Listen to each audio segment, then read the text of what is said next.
Hello, dear listeners. Welcome to the Telehead Audiobook channel, where stories come to life through the magic of sound. I am your host, Telehead, and I'm here to guide you through a world of imagination. Hawthorne crossed over and ended up in a saintly monastery full of beautiful women. Here, he met intellectual and gentle Sister Heidi, petite and aloof Sister Yuta, knowledgeable and gentle Sister Butterfly, and Sister Celine, who had a leader's temperament, maturity, and steadiness. But having cleared the pure love route in the game Witch Monastery, he knew very well that each of them was a terrifying monster that devoured people without blinking an eye. So, sit back, relax, and let the stories unfold. Let's embark on this adventure together. Chapter 21, Going Out. Hawthorne is certainly aware, after all, this is a system message. The time in that email is still counting down, even accurately to the second. However, he also knew that the prophecy of the exact moment of the arrival of the witch's night, down to the second, was a bit too far-fetched for the people of this world. After all, even the greatest astrologers and seers in this world can only accurately predict the appearance of the witch's night to a certain day, and they dare not even claim to be able to pinpoint whether it will be in the first half of the night or the second half of the night. So, even though the witch across from him was the one he trusted the most, he only spoke to her in a whisper. But even so, it was enough to shock Heidi. "Master, how could you know so accurately? You..." Hawthorne reached out and embraced her, whispering softly, "This is my ability, there's no need to panic." Heidi relaxed her expression and stared at him blankly. After a while, she suddenly broke into a joyful smile. Her arms then also wrapped around Hawthorne's waist, with a slight curl at the corners of her mouth. The master is capable of anything." After a pause, she continued, her voice filled with concern and a hint of guilt. "However, Master, there is something I must tell you in advance. On the night of the witch, my body will crave water intensely, my power will lose control, and I will go mad attacking and preying on everything around me. So, in order to avoid harming you and to avoid exposing my identity, I must start preparing now and hide in the deep sea to survive that night. And during this period, I'm afraid only the owner himself can carefully face these risks." Hawthorne didn't mind, reaching out to stroke her hair while softly saying, "It's okay, go ahead and do what you need to do." He naturally knew long ago that Heidi needed to hide in the deep sea in order to safely pass through the night of the witch. Rather, all 7 witches in the entire monastery, he knows everything about the unusual situations that they will encounter on Witch's Night, as well as the methods to deal with them, their hiding places, and so on. However, at the moment, he does not have the ability to conquer all of them in one night by targeting their weaknesses. He can only deal with the most dangerous ones first. Saying this, he smiled lightly and said, "Moreover, my main source of danger now is the other witches in the monastery. On that evening, when all of you were gone, I was the only one left in the entire monastery, and strangely enough, it felt even safer."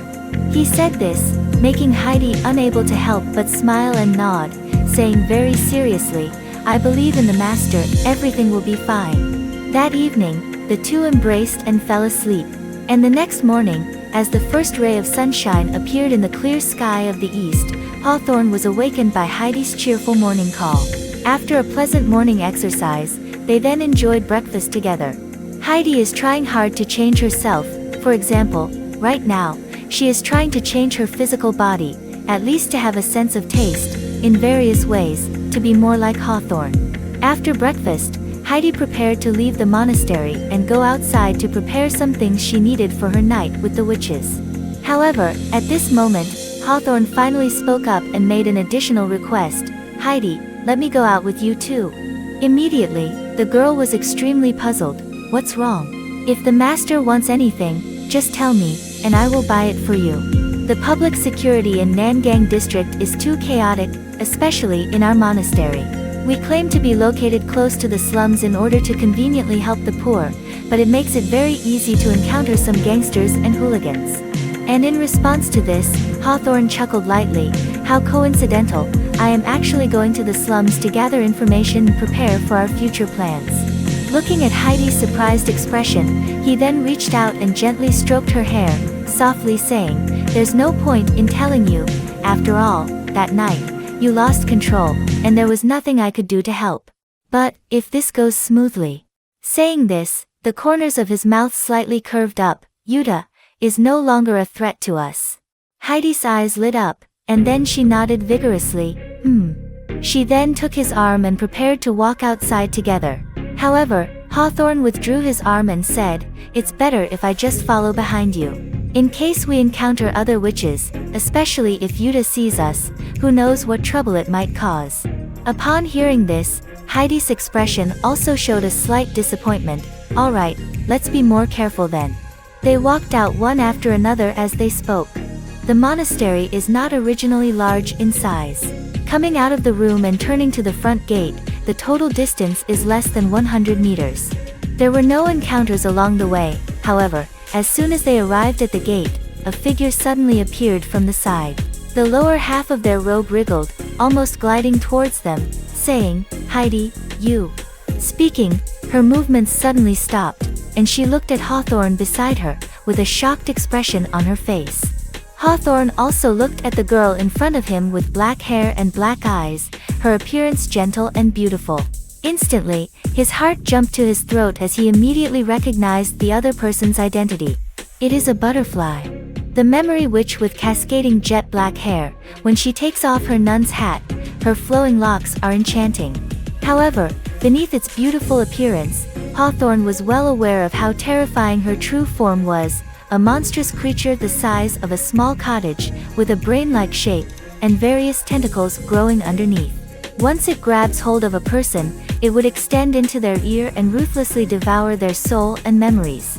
Looking at the butterfly approaching the two of them, his heart was in his throat. He cursed under his breath, knowing that something unexpected had happened again. But compared to his nervousness, the butterfly's gaze is more perplexed. What's the matter with these two? "Heidi, are you ready to go out with a human?" "No, I'll go. Don't let him find out." She also felt a wave of panic in her heart, then quickly recited a spell. Suddenly, a surge of magic flashed by, and the tentacles hidden beneath her nun's robe transformed back into human legs. Only then did she breathe a sigh of relief and continue walking calmly and confidently as if nothing had happened. Heidi's face also showed a hint of panic, but she tried to remain calm and took the initiative. "Sister, you came to find me. Is there something wrong?" The butterfly glanced at Hawthorne. Since there were outsiders present, some things naturally couldn't be said directly. "It's nothing, just heard that my sister wasn't feeling well yesterday, and I was worried, so I came to see her this morning.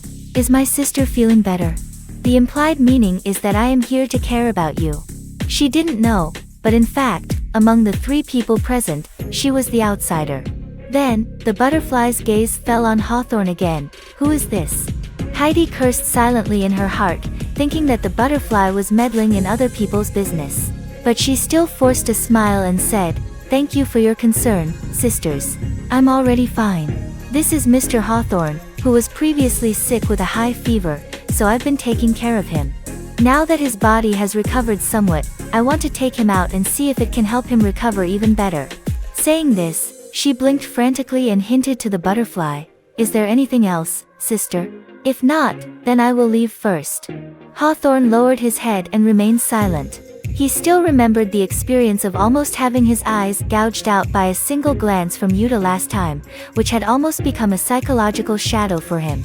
At this moment, he naturally didn't want to speak out of turn again. The butterfly's gaze was filled with worry, its eyes darting back and forth between her and Hawthorne. Intuition told it that the relationship between these two was not ordinary. But in the end, she speculated that perhaps Heidi was just in the mood and didn't want to eat the beautiful food right away, but wanted to play with it first. After all, proud witches could never fall in love with a human, right? So, she didn't say much either, stepping aside to make way. As long as everything is fine, you can go." Heidi and Hawthorne both breathed a sigh of relief, thanked once again, and then quickly walked away. But Butterfly, watching their backs, still had a feeling of unease. However, neither of them paid any attention to her gaze. Once they crossed the monastery gate, they entered the outside world. It has been over half a month since he crossed over, however, This is still the first time Hawthorne has left the monastery's gate and stepped onto the streets outside. As soon as he stepped out, he felt a completely different atmosphere. It was the whiter sky outside, the fresher morning breeze, and the scent of freedom that hit him, making every cell in his body tremble and cheer wildly. Here it is. Although he also understands that this is only temporary. In the end, he still has to return to the monastery and continue to stay in his room or study, not daring to go out all day. He is not voluntarily isolating himself, but rather making sacrifices for a greater, long-term plan. It is only out of fear of the violence and threats from the witches that he has to hide in his room and not go out. The frustration and grievances in this can be imagined, so at this moment, even if it is only temporary relaxation, a moment of freedom, it still brings him unstoppable joy both physically and mentally. Of course, leaving the monastery also means leaving the comfort zone. Some tender warmth fades away, and a certain chilly atmosphere also comes rushing in. Inside and outside the monastery, it truly is two completely different worlds. Inside the monastery, although there are still 6 powerful and evil witches, after all, it is their own territory. One day, they will be able to fully control this place and turn it into their absolutely safe and comfortable nest. And the outside world is full of twists and turns, with dangers lurking everywhere. It is impossible for oneself to grasp everything, and one can only go with the flow and the tide of the times, barely ensuring self-preservation. But no matter what, all of this will eventually face it. Having settled his mind, he then scanned the surroundings with his eyes, quickly taking in the environment outside the monastery gate. Chapter 22: Nangang District and Slums. To the east of the monastery is the only relatively clean neighborhood in the entire Nangang district. The houses on both sides are mostly 2 or even 3-story buildings, with the ground floor serving as small shops and the second or third floor used as residences. Although they cannot be considered wealthy, at least each of them can be regarded as citizens with some assets. The wide road in the middle is paved with bluestones. Although it is a bit old and damaged in many places, at least it is not muddy, and all kinds of vehicles can pass through smoothly. On both sides of the road, there are rows of sewer outlets, which may not be advanced, but at least they can keep the street relatively clean. Looking into the distance, at every intersection of this street, there will be a city guard wearing a bulletproof vest, carrying a shield and a short spear on duty. Although they are only slightly stronger and have received some basic training, they are not professional warriors. It is difficult to say how much of a significant role they can play when a real challenge arises. However, ensuring the security of these few streets is not a problem. These are the 2 most prosperous streets in Nangang district, because the district's government office is located far away on this street. However, if one thinks that the development of Nangang district is good because of this, then they are completely mistaken. To the west of the monastery, the slums, dilapidated and filthy, emanating a stench of decay, represent the majority of the locations in Nangang district. The use of inferior wood sourced locally has resulted in a collection of shabby, uneven huts, with many areas showing clear signs of decay. No matter from which era's perspective, these houses are all absolute death traps. Perhaps all it takes is the next typhoon, the next torrential rain, and these houses will collapse in large numbers, killing countless unfortunate residents. The middle road is rotten and muddy, mixed with countless debris of vomit, excrement, and other filth. The corners on both sides of the road are filled with garbage. A stray dog covered in mange, thin as a skeleton, is rummaging through its breakfast inside. Clean core area and dirty slums are tightly adjacent, separated on both sides of the monastery. It's as if Hawthorne's territory is a dividing line, separating poverty from wealth, backwardness from progress, dirtiness from cleanliness, dividing the Nangang district into 2 worlds. But he knew that it was not the credit of the monastery, it just happened to be, or rather, because of the witch's ulterior motives, in this position on the boundary line. What truly divided the city into this appearance was the unreasonable system of liber port and the prevalence of profiteers everywhere. However, these things are not something he can change at the moment. Although the slums are dirty and chaotic, he still has to go in for his own life. Then, he gently moved his arm, freeing himself from Heidi's embrace, and whispered, "Outside, don't let anyone see us." Heidi also realized the inappropriateness of these actions and thought for a moment. She then continued, "I will try to think of a solution. After this witch's night is over, I will see if I can help you obtain the identity of a priest, master." Hawthorne smiled and nodded, well done." After a pause, he continued, "All right, you go about your business, I'll go to the slums and gather some information myself." Upon hearing this, Heidi's face immediately changed. "How can this be? Master, the slums are very dangerous. There are many gangsters, stray dogs, and even cultists lurking inside. It is very dangerous for anyone to go there." Hawthorne maintained a faintly warm smile. "Rest assured, I am now also a practitioner. Without going into details, I definitely have the ability to protect myself." He is very confident, not only in his own self-defense spells, but also in the Nangang District slums map. This picture is right next to the monastery, which means that this is definitely a beginner's village. The enemies inside, whether they are gangsters, stray dogs, or cultists, are essentially easy to beat low-level monsters. In the game, there are no beginner players who have no control.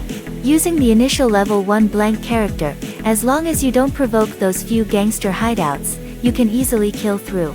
And now, Hawthorne, although the overall attribute is a bit low, the main attribute of charm can be said to be outrageously high, and there is double the amount of sorcerer's mana to squander.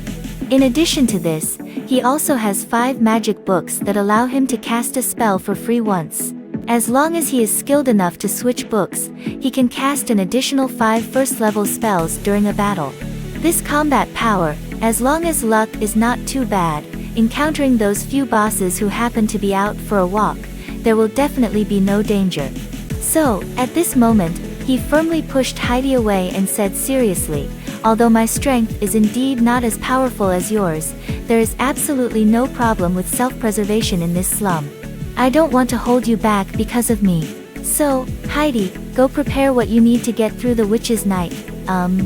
He thought for a moment and then said, "Once you're ready, come find me at the Misty Fisherman Tavern.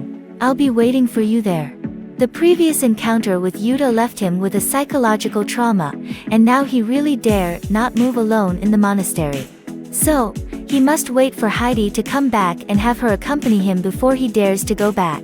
Regarding this, Heidi couldn't help but smile and nod gently. After speaking, she glanced around and seeing no one around, she lightly kissed his lips as a farewell. Then she turned around and left to prepare what she needed. Hawthorne then turned around and stepped into the slums. A slight sour smell, even though it was diluted by the wind, kept drifting over from that direction, entering his nostrils and making him feel a bit nauseous, yet also evoking a familiar and even nostalgic sensation that rose in his heart. Ah, is it the lingering memory of the past that is causing trouble? Just like the first time you see Heidi, your body can't help but feel fear. Now that he's back in this dirty and chaotic slum, it feels familiar, just like coming home. Oh, it's really strange, and definitely not an experience I want to have. Shaking his head, he continued walking forward. After a few steps, he heard a drunken and noisy shouting coming from the nearby alley, saying, "It's meaningless, everything is meaningless. We are all small cards on the table, and the dice is what determines our fate." Hawthorne turned his head and saw several young people wearing dirty gray sweatshirts, with sickly pale skin exposed. They were thin as a rail, with their ribs clearly visible. They leaned against the wall, smoking leaves and shouting these incomprehensible things. Chapter 23, Yuta's Hideout. These are a group of addicts. Seeing this scene, he couldn't help but be moved, and then he felt deeply touched. Fortunately, the time I spent wandering alone in my previous life was relatively short. Otherwise, in an environment like this, I would inevitably have developed a drug addiction sooner or later, right? Sigh. Upon careful recollection, it seems that before my previous self was taken away by Heidi, I had already contracted some unknown illness. I had a persistent high fever, coughed all day long, and everything I ate tasted bitter, making it impossible for me to eat. This should also be one of the reasons why all the attributes of this body are so low, right? However, later on, when he was receiving porridge at the entrance of the monastery, the compassionate and sympathetic nun Celine helped him to recover. So after he crossed over, he no longer suffered from the torment of illness. Oh, yes, this incident seemed to have caused the poor people who came to receive porridge to kneel down, adding considerable prestige to her and the monastery. Sigh. If I recall correctly, Nigel Hawthorne was probably already being targeted by this group of witches at that time, right? Shaking his head, he no longer dwelled on the tragic past of the original owner of this body. He then turned around and walked confidently towards his destination. The main thing is still the important matter. 3 hours later. This is a dilapidated civilian house. Unlike most houses in the slums, this house is made of stone and covered with a layer of mud mixed with thatch, making it incredibly warm. However, under the erosion of time, most of the surface yellow mud has fallen off, revealing the stacked stones inside. As a result, this house appears to be even more dangerous than those wooden houses. However, these are all superficial appearances. People with some knowledge of architecture will be able to see that in reality, it is still very sturdy, at least much sturdier than the wooden houses next to it. However, such a decent house is now completely uninhabited. Its windows are tightly shut, and the front door is locked with a rusty iron lock. Anyone who has lived in this slum for a long time knows that this house has been abandoned for a very long time. And as for the true situation of this small house, the surrounding residents have different opinions. Some say it is a secret base of a dark intelligence organization, with a secret underground passage directly leading to the Silver District. Some say it was haunted, and a family of 6 died inside, so no one dares to live in it anymore. Others say it is a room used by a prominent figure to meet a lover when they come to the Nangang district. In short, there are various rumors about this house in the slum, but none of them are reliable. However, in such a large slum, the number of people who go missing or die is countless every year. Therefore, there are numerous vacant houses. One more or one less doesn't make a difference. As a result, no one really cares about this seemingly dilapidated stone house and what its situation is. However, only Hawthorne knew very well that this inconspicuous little house was actually the hiding place of the witch Yuta. Before the night of the witch arrives, she will quietly come here and hide inside the house, spending her most vulnerable time in her true form. TSK, there are still obvious differences compared to the game. Looking at the stone house in front of him, Hawthorne couldn't help but sigh. After all, the map of the real world is much larger than in the game, and there are no road signs in this slum. The alleys are complex and intertwined. He wandered for a long time before finally finding the stone house that was exactly the same as in the game. He then walked up and approached the window of the house, forcefully opening a small gap. Thus, with the help of sunlight, he also vaguely saw the situation inside. On the floor in the middle of the room, there is a messy pile of countless broken and rusty iron tools, all kinds of knives, scissors, sickles, axes, harpoons, and so on, all piled together, as if this room is actually a metal recycling station, a junkyard filled with countless scraps. However, Hawthorne was well aware that these metal tools were the best disguise for the true form of Blade Witch Yuta. It seems to be here indeed. Phew, so tired. Because he was carrying 5 heavy magic books on his back, ready to defend himself at any time, and the sun was still quite good today, there was a thin layer of sweat on his back. He then closed the window, wiped the fine sweat off his forehead with the back of his hand, made up his mind, and decided that after going back, he needed to take a good bath with Heidi. Well, but like this, once we figure out the way, today's task can be considered completed. He couldn't help but feel fortunate that he had come here today and found the right place. Otherwise, on the night of the witch, in that dimly lit environment relying only on moonlight, he didn't know how long it would take to find the right place. However, now it's time to go back. He then took another look at the surrounding environment, trying to deeply imprint every scene along the way in his mind. After that, he retraced his steps and prepared to meet Heidi at the Vapor Fisherman Tavern as agreed. However, just as he turned around, 2 tall and thin men wearing black leather coats and black top hats also turned onto the street next to him. Despite the scorching sun, they seemed unfazed by the heat. They were whispering something, but as soon as Hawthorne approached, they immediately closed their mouths. Hawthorne didn't pay much attention either. There are already many people in this world who dress strangely and uniquely. Some are genuinely impressive, some pretend to be impressive, and some genuinely need to dress that way due to their physical condition. In any case, everyone has their own reasons, so there is no need to pay special attention. He passed by those two people, but immediately after, one of them suddenly stopped, turned around, and looked at his back with a clearly surprised expression. And another person also stopped, without asking anything, their gaze drifting towards the back. At this moment, Hawthorne had already gone far away. Soon after, he made a left turn and disappeared into the intricate alleys of the slums. Chapter 24, The Foggy Fisherman Tavern. The Smoky Fisherman Tavern was originally just a smoking club for a group of smokers.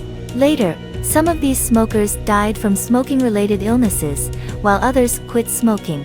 As a result, this room was bought by a retired Navy veteran who had a leg injury and was converted into a tavern. This veteran is named Alan Alice. Unlike Hawthorne's useless biological father in this world, this person can definitely be considered well-connected. Whether it is the security guards, Amazonians, and other overt forces, or the Dark Intelligence Network, Shanasar Guild, and other covert forces, including some hostile pirate forces on the high seas, there have been people who have benefited from him. Now, many of these people have already reached high positions. Even though he has retired now, they are still willing to stay in touch with him and communicate frequently. As a result, he has gained control over a vast network of relationships. Whenever there is a need, he can help connect any two organizations, providing both parties with a trustworthy witness and a platform for peaceful communication, thus avoiding many unnecessary conflicts and bloodshed. In the years after retirement, he has helped mediate countless conflicts, thus earning high prestige and becoming one of the most respected intermediaries in Nangang District. Many gangs want to sell him a favor, so even though he is physically disabled and his fighting ability may be inferior to that of an ordinary person, his mist-spewing fisherman tavern is possibly one of the safest places in the entire slum. This is also the place where Hawthorne will wait for Heidi, the reason for choosing here. After pushing the door open, the security guard who was dozing off at the entrance immediately turned his head towards him. This person was over 2 meters tall, with a big head and a thick neck, and a body covered in fat. Standing beside him was a female half-ogre with a thick and sturdy club. She exudes a unique odor of ogres, staring with big eyes, giving off a feeling that she could grab a child and eat it at any moment. After seeing his thin and weak body, this half-ogre immediately judged that he posed no threat, then turned his head back and continued to doze off, no longer paying attention. Obviously, no matter how beautiful Hawthorne may appear as a human, he cannot overcome the racial barrier and attract the attention of the half-ogres. Of course, he doesn't want to attract attention either. Beyond this half-ogre, is the scene inside the tavern. In the center of the tavern, there is a long wooden table for those solitary drinkers to share. At the moment, there are a few useless drunkards and a tanned and muscular female half-orc sitting at the table. And on both sides of the room, there are several round tables, convenient for those partygoers to revel here. A few old smokers lean against the windows, puffing out smoke, while a few other tables are occupied by some idle people playing dice gambling. In addition to them, there are several other tables with gang members wearing sweatshirts, exposing their arms and scars, and carrying various makeshift weapons around their waists, silently eating peanuts there. Hawthorne took a step forward and could only feel the smell of smoke mixed with the salty fishiness of the sea, along with the sickly sweetness of some vomit residue, all competing to enter his nostrils, causing him to frown involuntarily. But he knew that he would eventually have to adapt to this environment, so he could only grit his teeth and move forward. At the end of the tavern is the bar counter, next to which is the staircase leading to the second floor where the guest rooms are located. At this moment, a middle-aged man with a beard, tanned skin, and a resolute demeanor is sitting behind the bar counter, silently wiping glasses. He is naturally the owner of the tavern, Alan Alice. He appears to be around 40 or 50 years old, but his pointed ears indicate that he is not human, but a long-lived half-elf. Therefore, his true age cannot be inferred from his appearance. A portion of boiled peanuts, Hawthorne said, then placed a silver coin on the counter. waiting for someone in a shop. It's not good to not order anything at all, so he ordered this cheap snack just to pass the time. The man in front of him looked up and then, visibly, his eyebrows suddenly raised, clearly surprised. But he remained calm and collected, accepting the silver coin and nodding, "Please wait a moment." After speaking, he turned around and limped into the kitchen. And as he stood up, Hawthorne finally noticed that behind the innkeeper, Alan, there was a full set of plate armor sitting on a wooden stool against the wall. This set of armor sat quietly there, motionless, but Hawthorne knew that it was actually a set of animated armor. As soon as Alan gave the command, it could immediately stand up and attack all of Alan's enemies. In short, everything is pretty much the same as in my memory. In the game, Alan is a quest giver. By building a slightly better relationship with him, you can receive numerous quests related to the slum gang and earn generous rewards. For this reason, players have even summarized a set of methods to quickly increase his favorability, so that they can smoothly pass the early stage. Of course, confident players can choose to kill him. However, in doing so, they must face the female half-ogre at the door, as well as this set of animated armor. Hawthorne pondered this and then saw the boss come out, holding a large plate filled with steaming boiled peanuts, which was very affordable. This suddenly increased Hawthorne's good impression, and many memories couldn't help but come to mind. Alan can be said to be the favorite NPC of novice players. The main reason is the quests he offers, which are generally of low difficulty and offer generous rewards. This can significantly alleviate the development pressure in the early stages of the monastery. The secondary reason is that this guy's lines are designed very well. He always unexpectedly and seriously compliments you, which can make people feel good and unconsciously consider him as a trustworthy person. However, this is the real world, and Hawthorne wouldn't easily believe in an old fox who has taken root in the slums for a long time. With these thoughts in mind, he took the peanuts, turned around, and prepared to find a seat to sit down. However, after looking around, he suddenly realized that there were not many seats left for himself. There are several empty seats next to the round table on the left side of the tavern, but he couldn't bear sitting either with the chain smoker or with those gamblers. On the middle long table, there are several drunken alcoholics sitting.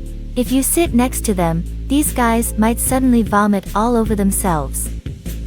And on the right side, although there are also several empty seats at a few round tables, the other seats at that table are occupied by gangsters.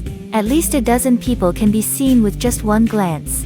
Among them, there is a bald, muscular man sitting in the corner, with a tattoo of a giant eye on his head. He looks like someone not to be messed with. Wait, is this someone from the Shahnasa Guild? Chapter 25, I Demon Guild. Shahnasa Guild, a criminal organization created by a demon tyrant named Shahnasa, has been entrenched in the port of Libel for many years and is one of the most notorious criminal organizations in the entire city.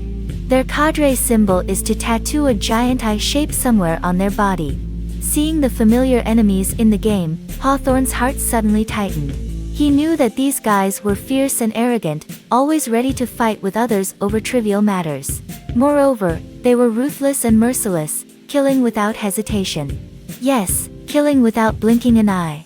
The guards stationed on the two streets where the district government of Nangang is located are responsible for the residents, but they never set foot in the slums during their duty hours. Therefore, there are almost daily outbreaks of bloody conflicts here, and it is not uncommon for lives to be lost. Anyway, the security guards won't intervene. Even if the deceased's family members report the case, unless there is conclusive evidence or the deceased's relatives are relatively wealthy, the guards are too lazy to investigate and will only be responsible for their own source of income. So, these gangs started to rise up, and their methods became increasingly lawless. Among them, groups like the Shahnasa Guild are particularly ruthless when recruiting members. They look down on anyone who is not willing to kill, or even those who have never taken a life. From this, it can also be known how dangerous this person is. Sigh, this guy is a cadre, so the other gangsters next to him should also be his subordinates, right? What bad luck, how did I end up encountering this group of people? Forget it, this is what happens when you're in the slums. Whether it's encountering this gang or that organization, it's bound to happen. Better be cautious. He decided to stay away from all the gangs, so the only option left was to sit at the middle table. In order to distance himself from those drunken fools, he had no choice but to carry his own plate of peanuts and sit in front of the female half-orc. I didn't notice from a distance, but now that I'm sitting closer, I realize that this half-human, half-beast woman actually looks quite decent. Although half-orcs are a hybrid of orcs and humans, they are not generally considered ugly. At the very least, they do not have the ferocious and large fangs of orcs, nor do their chins protrude like those of gorillas. The female half-orc in front is a typical example. Her facial features are more similar to a human, and her short fangs do not deform her bones. In addition, her skin is not as dark as the typical orc, but rather a slightly oily brown color like that of an ordinary person, so at first glance, she is surprisingly pleasant to look at. And her figure, it significantly inherits the advantages of female orc, with two peaks in front of her chest. They are so enormous. Even though she was wrapped in a loose beastskin armor, she still appeared plump and bloated, making Hawthorne very certain that this female half-orc was at least much larger than Heidi. Amazing. However, she also has a shallow scar on her eyebrow, carrying a heavy-headed hammer around her waist. Her joints are broad, her eyes fierce, her muscles well-defined, and at first glance, it is clear that she is not someone to be trifled with. Fortunately, she didn't have the typical foul smell of half-orcs, so it didn't prevent Hawthorne from eating. Hawthorne sat down in front of her, and the half-orc woman instinctively looked up, glanced at him, and then her eyes lit up, seemingly surprised by Hawthorne's appearance. Then she furrowed her brow, suspicious of whether he had ulterior motives. However, she then averted her gaze, probably feeling that Hawthorne's small stature posed no threat to her, and lowered her head again to eat the jerky in the plate.